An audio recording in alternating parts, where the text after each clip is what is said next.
follow ants, and he would find an ant and he would start taking off the legs off the ant. And God knows whatever became of Danny, but hopefully he's doing well somewhere and not in prison. Rikers Island. Exactly.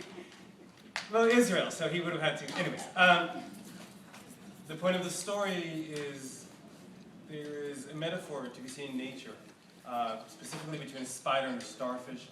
If you take the legs off a spider, you're going to have a disabled creature on your hands. And if you cut off the head of a spider, you're going to kill the spider because it has a little tiny little brain. If you cut the arm off a starfish, most creatures will grow one back. Not only that, but in some creatures, the arm will grow an entirely new creature. And the question, of course, is why? And the reason for that is that the starfish doesn't have a brain. Scientists don't exactly know how starfish move. One arm wants to go this way, one arm wants to go this way, and somehow the arms figure it out amongst themselves. And there's a metaphor there for political, nonprofit, and corporate organizing in terms of what happens when spiders fight starfish. You see that starfish networks have had a profound effect in history. Alcoholics Anonymous, I think about that as a starfish organization, right? Who really is in charge of AA? The abolitionist movement in Britain, the women's suffrage movement in the United States. You look at Napster versus the record labels, or Kazaa versus the record labels, and time and again you see that the harder that the spiders fight, the stronger the starfish get. Fast forward a couple of years, and my book comes out. I get an email from a general from the U.S. Army. He said that he read the starfish book, and that he wants to work on making the Army more starfish-like. And he invites me over to come visit him.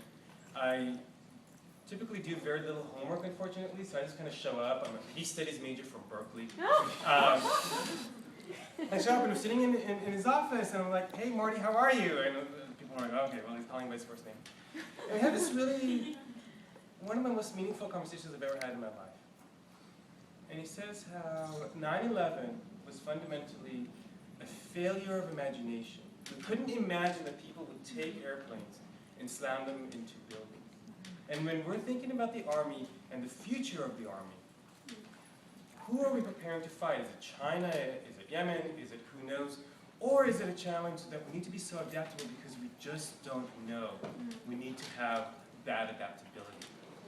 So he sits there and he says, "Ori, what would you do to make the Army more starfish-like?" And I say, "I don't know." Remember, I was a peace studies major from Berkeley. But frankly, you don't know either, because you're so far removed from the edge of the network. And we kind of leave it at that, and before I leave, there's a box sitting on his desk, and I say, "What's in the box?" It's a wooden box.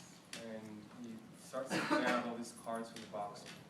And there's pictures of soldiers on there. They look like baseball training cards. He said, "These are all the soldiers that died under my command, and I feel like I owe them something." So I'm leaving with kind of goosebumps at the office. I'm like, what did we ever do? And that night I can't sleep, and I think, what if we start small circles within the Army? What if in order to defeat an enemy like Al-Qaeda, we become more starfish ourselves? And over the last year and a half, I've been working with officers and enlisted soldiers in remote locations, starting small circles. We do it out of uniform. We do it on a first-name basis. We don't have any rules. We have norms. There's 3 norms. Confidentiality. You can do whatever you want, so we can start whenever you want. And kindness. How do we practice kindness for each other? And what's been really surprising for me, and we have no end state in mind, we're just trying this experiment and seeing what happens, is that how much these officers who've served 3, 4 back-to-back tours in Iraq and Afghanistan want to share emotionally and want to create those bonds. And I guess my final comment here before we turn it over is think about your life and think about the emotional connections that you have with people. And when we talk about online or offline activism, isn't it all about trust that you have in other people in your network?